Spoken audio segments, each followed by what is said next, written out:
I, Dhaka. প্রিয় দর্শক, এবারে জানাচ্ছি শিক্ষা সংবাদ।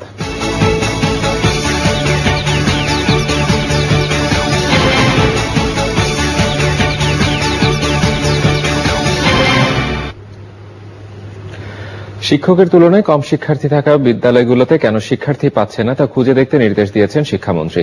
বলেছেন, পিছিয়ে পড়া অঞ্চলগুলোতে শিশু ভর্তির হার বাড়াতে নানা উদ্যোগ নিয়েছে সরকার। এখন বিদ্যালয়ে শিশুদের ধরে রাখতে বিশেষ বিশেষ অঞ্চলে শিশুদের জন্য ছাত্রাবাস নির্মাণের পরিকল্পনা নেওয়া হয়েছে। মোস্তফা মল্লিকের রিপোর্ট। গত 10 ফেব্রুয়ারি পার্বত্য জেলা বান্দরবানের লাইপাড়া সরকারি প্রাথমিক বিদ্যালয়ের চিত্র তুলে ধরা হয় চ্যানেল আই সংবাদে, যেখানে পঞ্চম শ্রেণীর 2 জন শিক্ষার্থীকে পড়াচ্ছেন 4 জন শিক্ষক। ওই বিদ্যালয়ের শিক্ষার্থী সংখ্যা মাত্র 20। ক্লাস 4 এ কয়জন? 2 জন। এত কম কেন মা? জানি না স্যার। তোমাদের পঞ্চম শ্রেণীতে কয়জন বাচ্চা তোমরা ছাত্রছাত্রী? 2 জন। ক্লাস 2 6 আর ক্লাস 3 5 জন। 5 জন। আর 4 আর 5 এ 2 জন। তুমি হাসছো কেন? এর পাশেই ফারুকপাড়া সরকারি প্রাথমিক বিদ্যালয়ের চিত্র তুলে ধরা হয় 11 ফেব্রুয়ারি, যে বিদ্যালয়টির ক্লাস ছুটি হয়ে যায় নির্দিষ্ট সময়ের আগেই।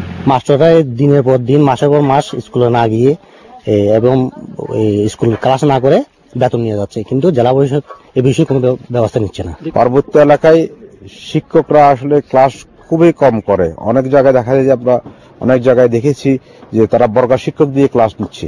শিক্ষামন্ত্রী বলেছেন, সরকারি প্রাথমিক বিদ্যালয়ে শিশু না থাকাটা সত্যি দুঃখজনক ঘটনা। তবে কেন এমন হলো তা জানতে নির্দেশ দেওয়া হয়েছে।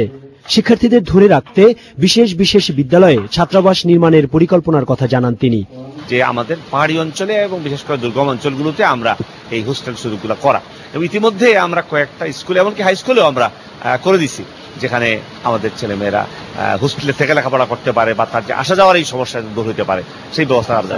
সমস্যাটা হচ্ছে কি, আমাদের ইন্সপেকশনটা দুর্বল আর আমাদের জনবল কম, সব স্কুলে যেতে পারে না রেগুলার, যার জন্য আমাদের এটা বাড়াতে হবে এবং সেটা আমরা মনিটর করছি।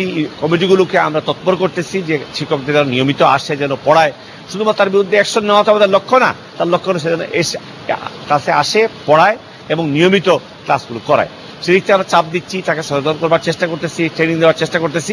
পার্বত্য জেলা পরিষদের কর্মকর্তারা বলছেন, এরই মধ্যে তদন্ত কমিটি গঠন করা হয়েছে।